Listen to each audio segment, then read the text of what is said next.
his relationship with Washington turned sour. Just when things seemed to be going well, the aroma of treason wafted through Philadelphia. Benedict Arnold, a prominent general, was hatching a plot to abandon the Patriots and join the British. When intelligence reached Washington, he appointed Hamilton to investigate. For Hamilton, it was an opportunity to prove himself as a soldier. He tracked Arnold's correspondence, pieced together clues, and finally exposed the conspiracy. Arnold fled before dawn, leaving behind the dream of a free America. It was a triumph for Hamilton. He'd demonstrated his loyalty, tenacity, and analytical abilities. However, it was also a turning point in his association with Washington. The general saw the plot as a personal affront. He felt betrayed by Arnold, whom he'd previously lauded. But he also saw Hamilton's role in exposing it as presumptuous. Hamilton's eagerness to take charge, to be more than a staff officer, had gotten in the way. The trust between them was shaken. They continued working together, but the easy camaraderie was gone. Each understood that their paths might diverge, and they did. While visiting New York, Hamilton was appointed aide to John Jay, the American envoy to Britain. It was a chance to end the war with a diplomatic flourish, but it was also an opportunity for Hamilton to pursue his ambition elsewhere. He bid farewell to Washington, promising continued service. Little did he know that their paths would converge once more, but not on the battlefield. As the war raged on, it became apparent that neither side could claim a decisive advantage. Southern campaigns stumbled. Northern offensives failed. Europe was engulfed in conflict, and foreign assistance seemed unlikely. The stalemate lasted for years. It was during this period that discussions of peace emerged. The British, with global ambitions, sought favorable terms, including territorial concessions and limitations on Western expansion. The Americans, determined to secure independence, resisted. The stalemate persisted until 1783, when it ended unexpectedly. The Treaty of Paris officially concluded the Revolutionary War. Britain recognized the United States as a sovereign nation, but that peace brought new challenges. The former combatants had to transition from wartime footing to a new government. The Articles of Confederation, which had guided the colonies during the struggle, proved inadequate. There were no national court, no common currency, no uniform regulations. The country was decentralized, and its potential for growth remained untapped. Hamilton saw this not as a setback, but as an opportunity to build a strong central government. He drafted papers advocating for a new constitution, outlining the necessity of a robust national government to maintain stability and promote economic growth. These essays, published anonymously, became known as the Federalist Papers. Through these writings, he argued for a strong executive branch, a well-defined judicial system, and a legislative body capable of effectively representing the nation.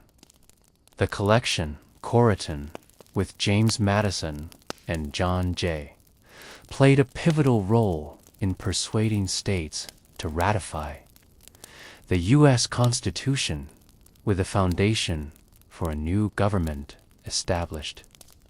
Hamilton set his sights on shaping the nation's financial system. He became the first Secretary of the Treasury, tasked with the monumental challenge of building a financial infrastructure from scratch. His responsibilities were vast, encompassing everything from establishing a national bank to creating a system for collecting and managing taxes.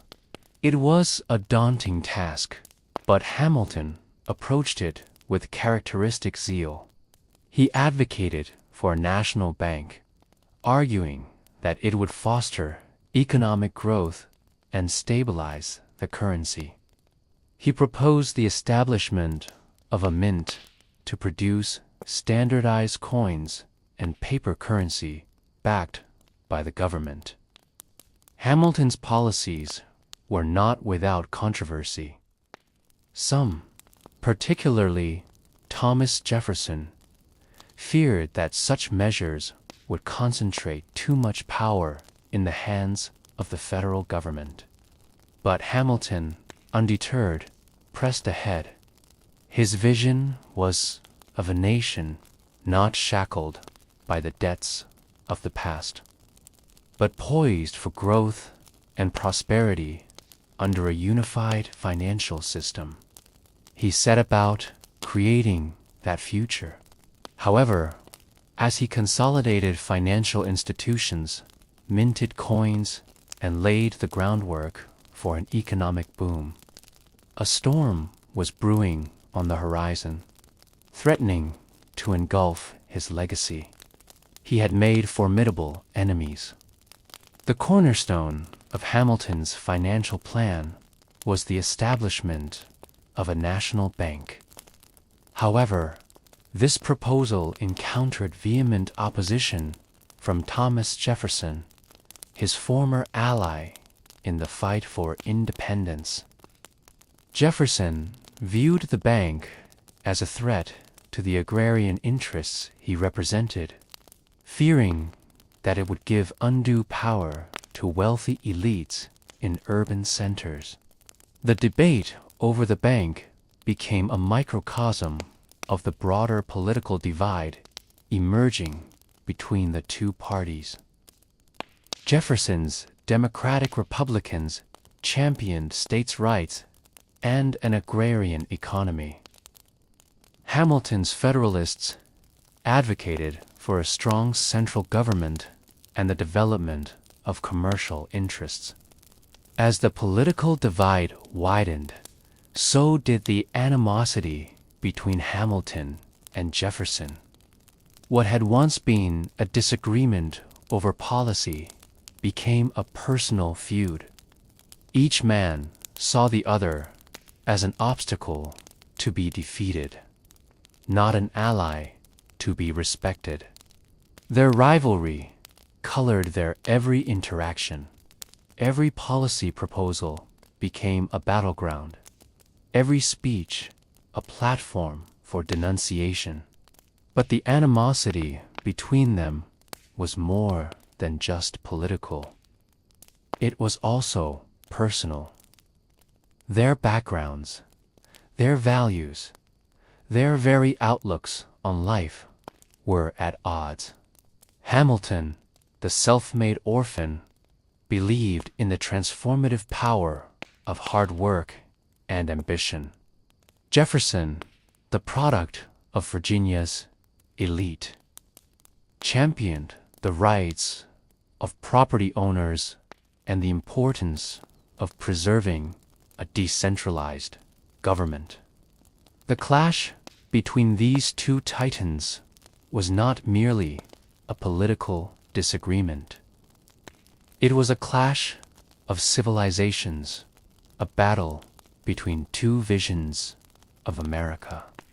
In the midst of this political maelstrom, Alexander Hamilton found himself facing a different kind of storm: scandal and intrigue. In 1791, a letter surfaced, one that threatened to shatter Hamilton's reputation and derail his career. The letter detailed an affair he'd had years earlier with a woman named Maria Reynolds. Blackmail loomed. If he refused to pay, the letter could be revealed, upending his career and humiliating his wife. Caught in a web of deceit and threatened exposure, Hamilton was torn. The scandal could ruin him, destroy his family, and undermine his career. But he decided to confront it head-on.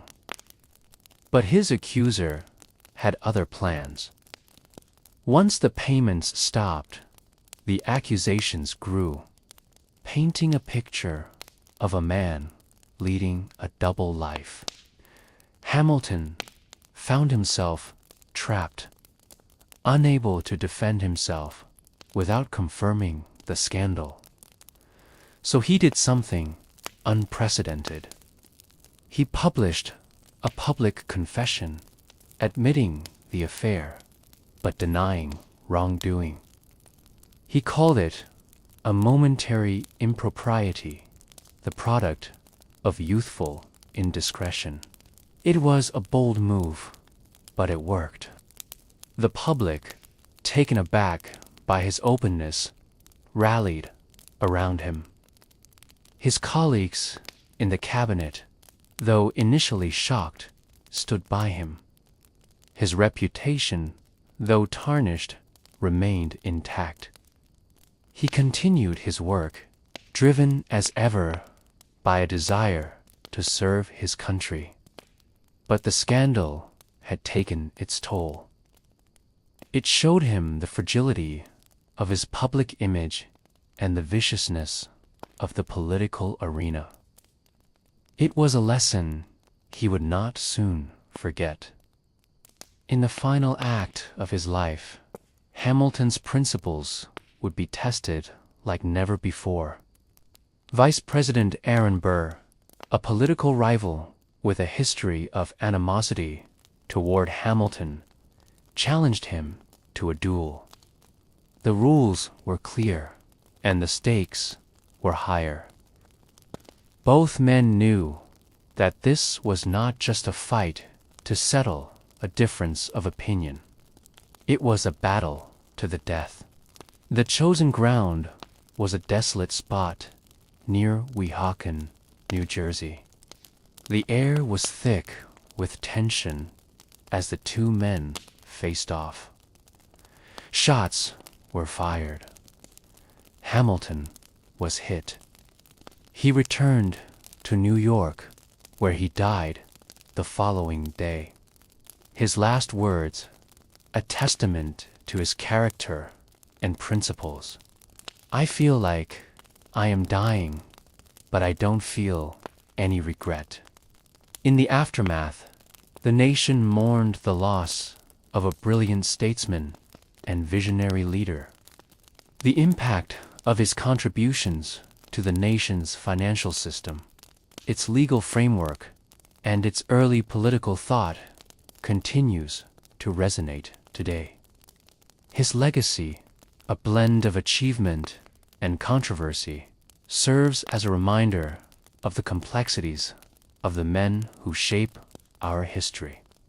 His story proves that greatness often comes at a price.